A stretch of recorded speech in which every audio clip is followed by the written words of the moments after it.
1 plus 1 equals 50. I realized the battery wasn't flat. The battery on my headset wasn't flat. This doesn't have a very big range. Is FlySky really any good? Or is it the receiver that comes with the Snapper 7? 1 plus 1 equals 50 meters for me. That was a video I did a few weeks ago. Now you might remember I was talking about the range issues I was having with the good old FlySky transmitter and the Snapper 7. Well, I've got an update. Stay tuned. It's coming right up.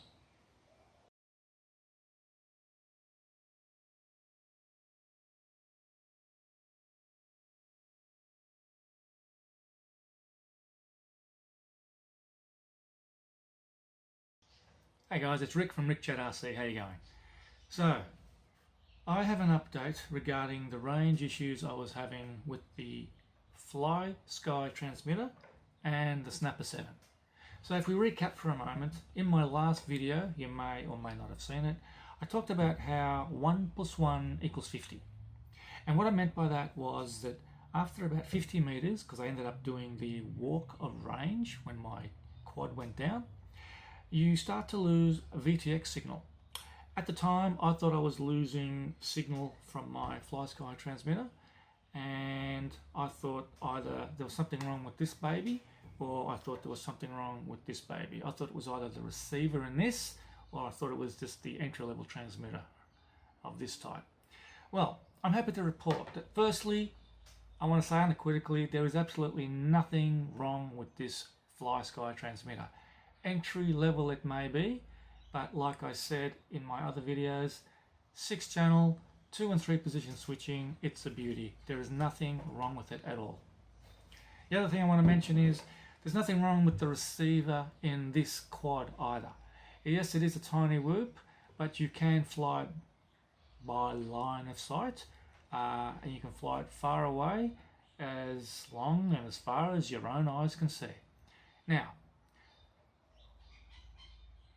when you fly this using FPV, there's a slightly different story attached to it. The VTX in this is tiny. So tiny, in fact, that I found out that 25 milliwatts, that's what it's rated at, 25 milliwatts gives you about 50 meters of VTX range. So around the 50 meter mark, your goggle, your headset will start to snow, will start to get staticky, and you will begin to lose vision, and you won't be able to see where you're flying. So 25 milliwatts is all this is, folks.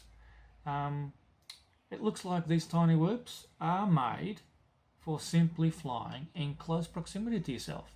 And by that I mean indoors or in and around your backyard, maybe outside the perimeter of your house, but not too much further than that.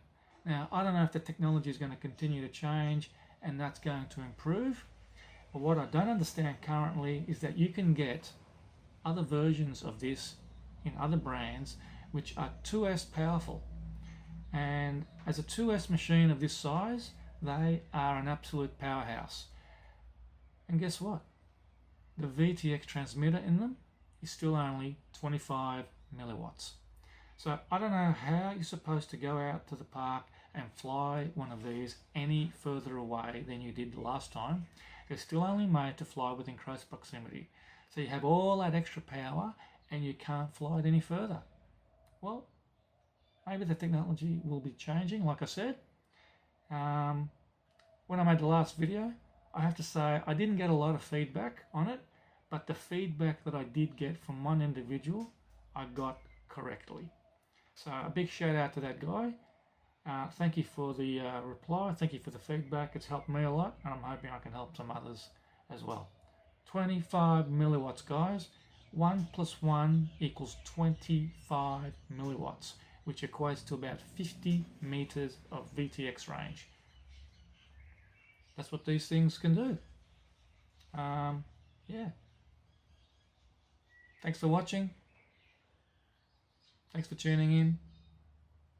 Bye for now. I'll speak to you next time.